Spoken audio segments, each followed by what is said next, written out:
When a dictator no longer trusts his own lieutenants, it's no longer a regime. It's a locked room waiting to explode. So what exactly is happening inside Zhongnanhai? How did Xi Jinping, once celebrated as the Emperor of China, the most powerful man since Mao Zedong, become the target of a quiet coup led by the very elders who helped raise him? And if he falls, who will take his place? Where does China go from here, in what is arguably the greatest political and economic unraveling in its post-Mao history? Before we dive into the commentary, please like and subscribe to Worldview Today, so you won't miss our unique takes on global current affairs. What happened at the fourth plenary session of the Chinese Communist Party in 2025 was not a normal reshuffling of personnel. It was a political earthquake, a deep rupture tearing through what once looked like an immovable power structure in Beijing. According to leaks from the well-known Chinese political analyst Kai Shenken, a former insider famous for exposing intra-party power struggles, the old guard has made its move. Their patience has expired. Their faith in Xi's leadership has withered. And this time, it's not scattered grumblings. It's an organized action, with a replacement already chosen. The name? Ding Huixiang, a loyalist once handpicked by Xi himself, a trusted lieutenant. Now, he's the sword turning back toward its master. Power in the Chinese Communist Party has long ceased to reflect the will of the people. It is a silent, high-stakes game played in the shadows. For years, Xi appeared to have crushed the Jiang Zemin faction in sweeping anti-corruption campaigns. But now, that faction is rising from the ashes.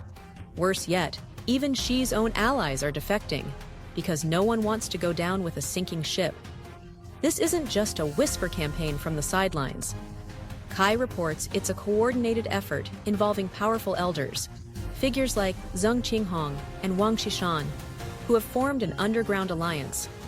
They believe the system itself is at risk of collapse if Xi stays in power. And they've drafted a new personnel list to take the helm. Ding Xuexiang as General Secretary Qin Jining, as Premier Li Qiang, reassigned to the National People's Congress, Zhang Guqing as Executive Vice Premier, a full-blown purge, not a shuffle, a blood transfusion at the top. And ironically, it's Xi's own obsession with absolute loyalty that created the fatal weakness. When a ruler values personal allegiance over competence, he doesn't build a system, he breeds betrayal. Ding was once Xi's go-between with the Shanghai clique, a political fortress once loyal to Jiang Zemin. From there, he rose into the Politburo and was even seen as a potential successor, a Hua Guofeng 2.0 figure, a safe, controllable heir. But tensions between Ding and Minister of Public Security Wang Xiaohong eventually sidelined both men at the 20th Party Congress.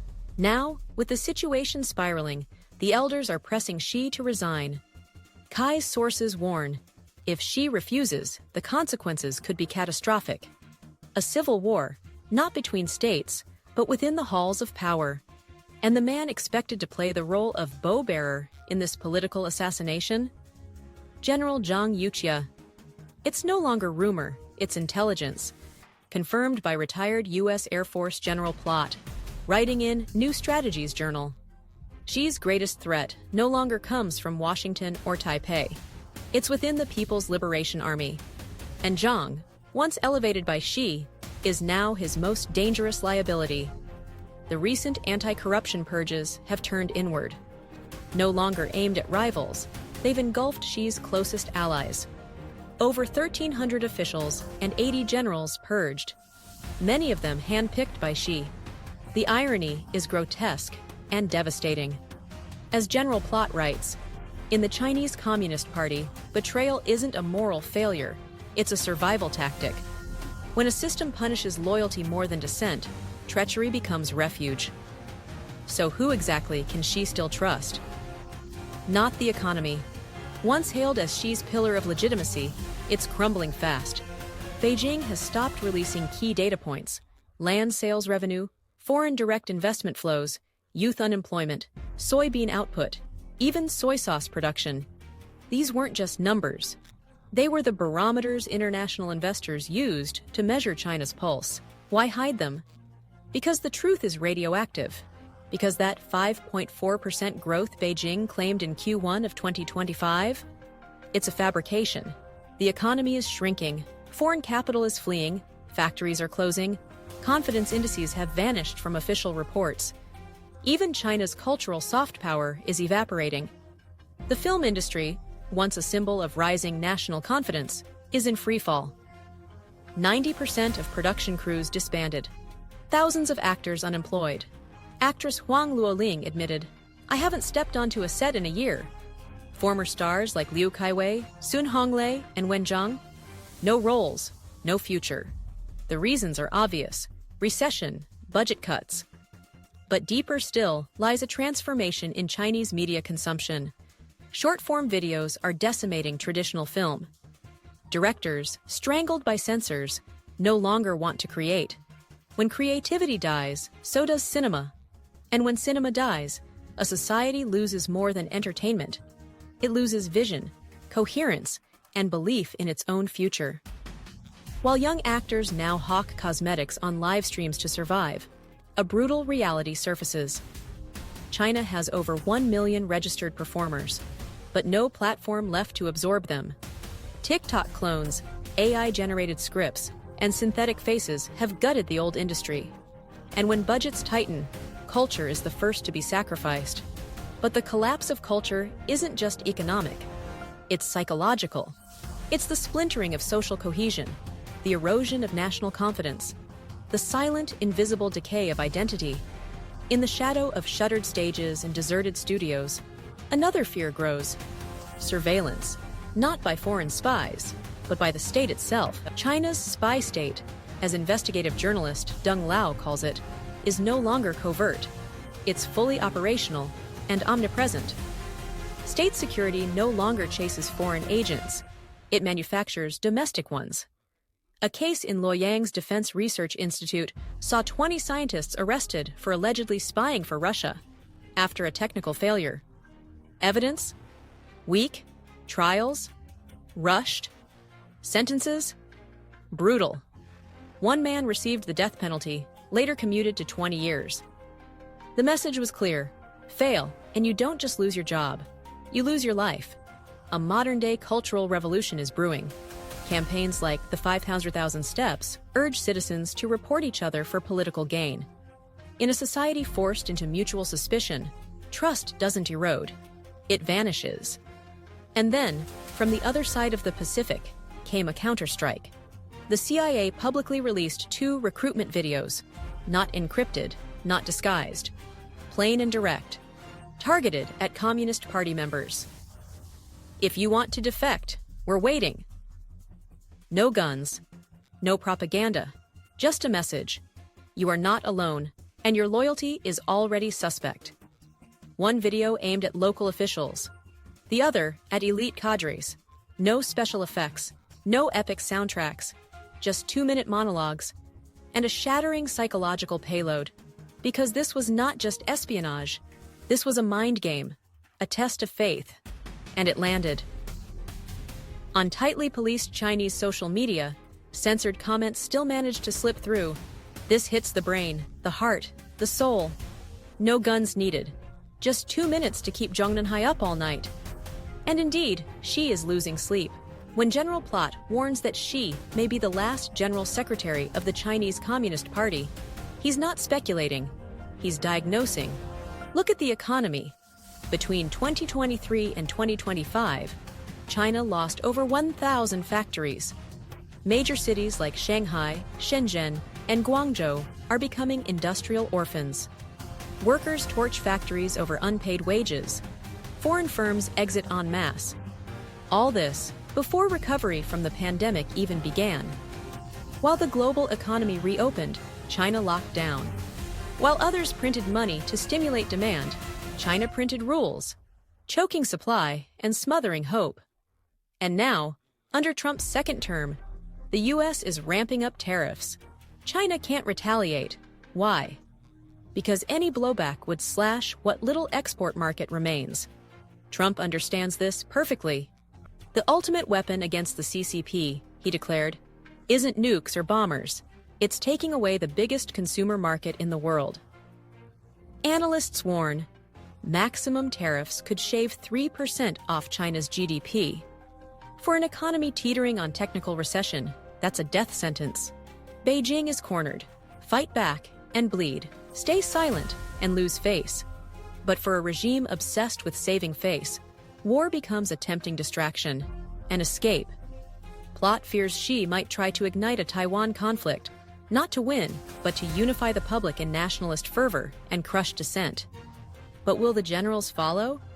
More importantly, do they still believe? Xi Jinping once believed that control over the military was the cornerstone of his power. From the moment he took office, he moved with surgical precision, purging hundreds of generals, reshuffling commands, installing loyalists into the Central Military Commission. He understood that before one could rule the economy or foreign policy, one had to command the guns. But in doing so, he planted the seeds of his own downfall. Because in a system where loyalty is purchased through privilege, not conviction, those loyalties vanish the moment power wavers. Loyalty enforced by fear is a brittle thing. And now, as cracks widen at the top, those same generals are calculating their next move. Not for Xi, but for themselves. Take Zhang Yuxia, for example. His name keeps surfacing, not by accident, but because he is uniquely positioned. As vice chairman of the Central Military Commission, Zhang holds de facto control over troop movements should Xi become incapacitated. That makes him not only a kingmaker, but a king-breaker. This is why retired U.S. General Plot didn't pick Zhang's name out of a hat. In Chinese esoterica, ancient prophecies hold eerie power over even the most outwardly secular officials. The Tui Bei Tu, a Tang dynasty text of cryptic prophecies, speaks of a white-haired warrior carrying a golden sword entering the palace from the East Gate. Incredibly, some Chinese political analysts believe that white-haired man with a bow refers to Zhang Yuxia. And if that prophecy manifests, Xi Jinping may not just be the last emperor, he may be the first in modern history to fall to a silent coup executed from within the army's own walls. Yet superstition aside, the military facts are more alarming. On April 25th, the National People's Congress suddenly removed Miao Hua, a top military political figure long loyal to Xi. General He Weidong, another close ally who commanded missile forces, vanished from public view for weeks. Rumors of arrest spread like wildfire. Official channels stayed silent. But Western observers knew this wasn't bureaucratic reshuffling. It was purge warfare. And when the armed forces become the battleground of political vengeance, the last thing they can be is a coherent fighting force. That's why analysts from across the globe, from Plot to Golden Cheng to Dao Jingzhou, are now sounding the same alarm. China is entering a phase of fragility unseen since the Cultural Revolution. They've lost the trust of investors, the spirit of artists, the faith of the public, the unity of their armed forces. Even the basic metrics of their economy are vanishing from view. Yes, you heard that correctly. Even data is disappearing. A country once known for its obsession with statistical micromanagement is now actively burying the numbers. Revenue from land sales? Gone. Youth unemployment rates? Paused, they say, due to inaccurate calculation methods. Foreign investment flows? Vanished. Even such seemingly trivial metrics as soybean and soy sauce output have been pulled from reports between 2023 and 2025. One analyst from Ford Business summed it up this way: when a regime stops releasing numbers, it's because the numbers are no longer survivable. This is economic despair, not just a downturn, but a data blackout. So what happens if Xi steps down, voluntarily or otherwise? Some party veterans propose a return to collective leadership, as during the eras of Jiang Zemin or Hu Jintao. Ding Xuexiang as General Secretary, Chen Jining as Premier. Key figures from older factions brought back to balance power centers. Instead of one ruler, multiple loci of influence. Instead of absolute control, negotiated consensus. But to broker that transition peacefully, the party must offer Xi a dignified exit, just as it did for Zhao Ziyang or Liu Zhongke. A silent retirement, a life out of the spotlight. Still, there's one wild card. What if Xi doesn't go quietly? What if, sensing betrayal, he chooses to unleash a final counterstrike? Analysts warn that if Xi resists, the result could be full-blown power struggle. Factions breaking out in civil conflict. Regional commanders refusing orders. Intelligence agencies turning inward. Provinces breaking ranks. An implosion. Not from outside, but from the core. At that point, China would no longer be China. This is no longer news. It is a terminal stage. A regime unable to reform being ripped apart by its own contradictions. The real question is no longer, will Xi step down? It is, what will remain after he's gone? A democratic China? Or something far more dangerous? To answer that, we must return to the first fracture. Fear has replaced faith. The CCP is no longer a political party in the classical sense. It is a shadow network of survival contracts. Every post is an unwritten pact. Every policy is a bargain for safety.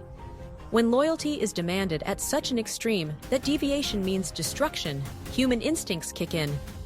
Self-preservation replaces obedience. Betrayal becomes protocol. And once that shift occurs, the party isn't unified anymore. It's a fragmented organism, each node trying to outlive the others, choosing the right faction, the right moment. That's why Deng Xuexiang's rise, the disappearances of generals, the CIA's open recruitment, and the eerie silence of the Politburo are not isolated incidents. They're symptoms of a terminal illness, the disintegration of centralized power. International policymakers, especially in Washington, are no longer asking whether China will rise. That era is over. Now the question is, how do we manage a falling China without igniting a global crisis?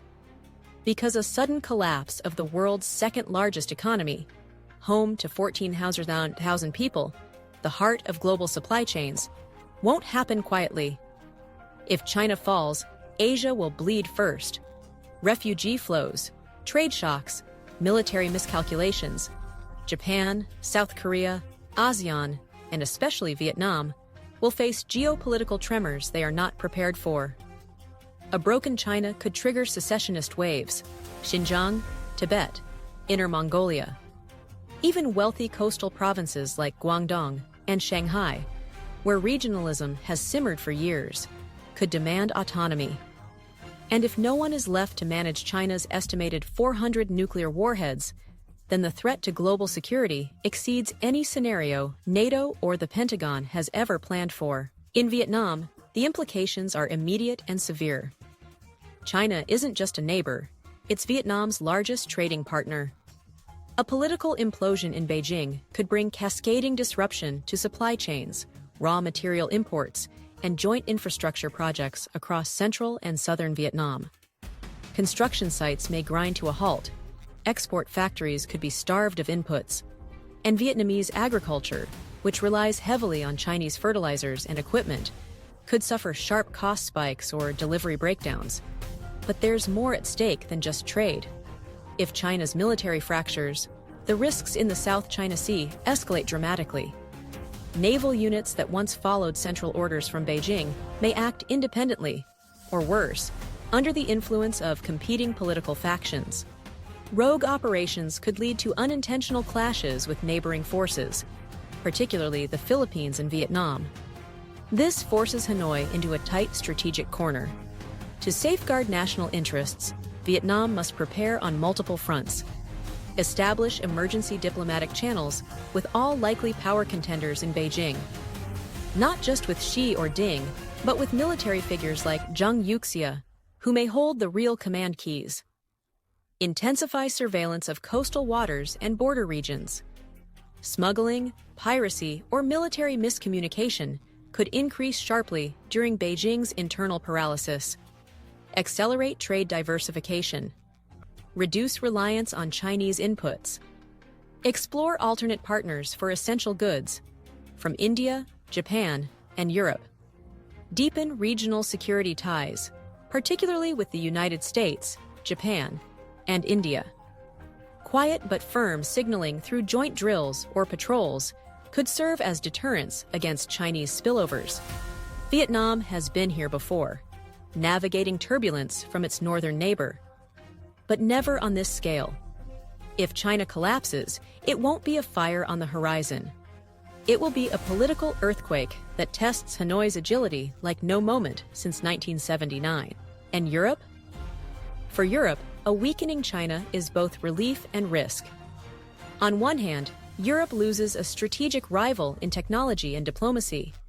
On the other, European industries, especially Germany, France, and Italy, are deeply embedded in China's market. The fallout from collapsing Chinese demand could devastate major exporters of automobiles, pharmaceuticals, and industrial machinery. Moreover, if China's collapse unravels global supply networks, European inflation could surge again, driven not by energy, but by manufactured goods scarcity. That would sabotage any fragile recovery the EU has made post-COVID and post-Ukraine war. European policymakers, still reeling from over-reliance on Russian gas, now face a similar dilemma. How do you unwind dependency without triggering collapse? And then there's Russia. The China-Russia axis since 2022 has been more tactical than ideological. Despite declarations of friendship, Moscow and Beijing have always played a game of mutual exploitation. For Putin, Xi has been both an ally and a lever. A weakened China may offer Russia short-term advantages, such as leverage over energy pricing and renewed influence in Central Asia, as Chinese investments falter. But long-term, it's a nightmare. If Beijing truly unravels, Moscow loses its most important strategic counterweight to the West. Worse still, a fractured China might unleash instability along Russia's own southern flank, especially in regions like Kazakhstan or Mongolia, where ethnic tensions and territorial ambiguities linger. Putin may find himself drawn into chaos, just as he struggles to manage Ukraine and domestic unrest. And what of the United States? Washington's strategy is being tested on two fronts: containment and patience. Under Trump's renewed presidency, tariffs are no longer just trade policy. They're geopolitical weapons. By tightening market access, America is strangling the CCP's most valuable external oxygen source, consumer demand. But Trump's real genius lies in denial, not destruction. He doesn't need to invade China. He just needs to cut off the fuel lines. And he knows that China's real enemy isn't America, it's itself.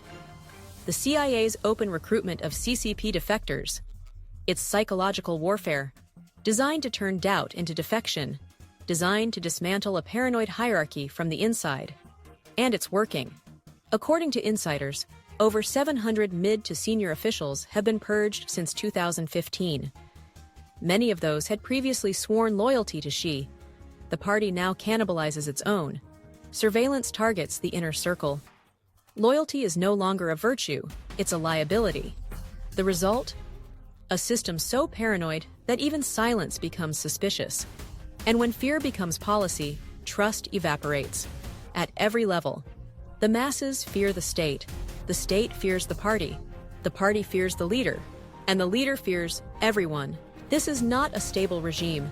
This is a collapsing star. Historically, China's dynasties don't end quietly. The Qin fell to revolt, the Tang to warlordism, the Song to Mongol invasion, the Ming to rebellion, the Qing to military betrayal. Every regime collapse followed the same formula: internal decay, plus external humiliation, pues regime death.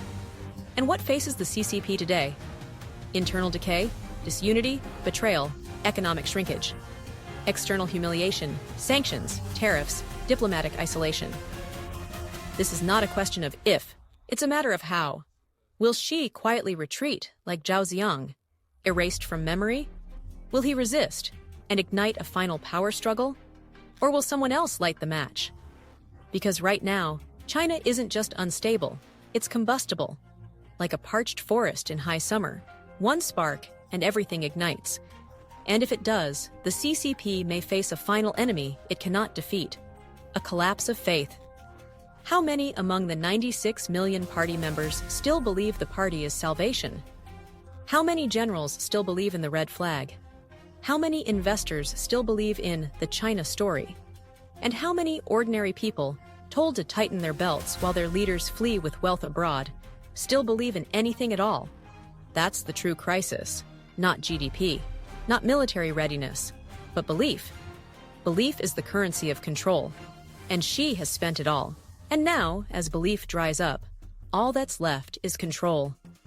Brutal, constant, unsustainable control. Xi Jinping may still cling to power for weeks or months. The party may still release doctored figures. Military parades may still roll across Tiananmen, but these are shadows. Projections. Rituals meant to mask the obvious. The mandate of heaven is gone. Because even in a secular age, power needs legitimacy. And today, the Chinese Communist Party possesses none. Its economic miracle has stalled. Its military is fractured. Its society is suffocating. Its leadership is besieged not by enemies, but by itself. And here's the ultimate irony. Xi Jinping set out to become the strongest ruler in modern Chinese history. In doing so, he became the loneliest. When all power is centralized in one man, the system becomes as fragile as that man's own insecurities. When that man trusts no one, everyone becomes a suspect. When fear drives every decision, mistakes are inevitable. And when the people no longer believe, even in silence, that the future is worth enduring for, collapse is only a matter of sequence, not surprise. If Ding Huixiang takes the reins, it won't be reform, it'll be repetition. A new face on an old machine. He will be trapped between two impossible choices. Continue Xi's legacy of total control and watch the system rot further, or try to liberalize and risk triggering a backlash from the very apparatus that put him there. In truth, there may be no good options left. Unless something wholly unexpected occurs. A rupture, a shock, a regional uprising, a violent mishap in the Taiwan Strait, a financial implosion, or the very thing every authoritarian fears most, a grassroots movement with nothing left to lose. Because when a society enters the late stage of authoritarianism, even the smallest spark, an arrest, a rumor, a single act of courage, can tip the scale. History has proven it again and again. In Romania, in Iran, in East Germany, and yes, one day, perhaps soon, in China. It is no longer a question of whether the current system will survive. It is a question of what comes next. A peaceful transition to something more open? A descent into fragmented chaos? A military junta pretending to restore order? Or a brand new vision of China, one born not of control, but of choice? The world must prepare for all these outcomes, because we are not mere spectators. A collapsing China will reshape the 21st century. It will redraw trade routes, fracture alliances, test the strength of democracies, and challenge the global order like no moment since the fall of the Soviet Union. And unlike the Cold War, this collapse won't be accompanied by ideological victory songs. There is no end of history this time, only the beginning of a new and volatile chapter. So, we leave you with a single question. If Xi Jinping vanishes tomorrow, what kind of China will rise in his place? A humbled giant? A shattered state? Or something the world has never seen before? Let us know what you think in the comments. And if you value this perspective, consider subscribing to Worldview today and sharing it with someone who still believes in critical thinking.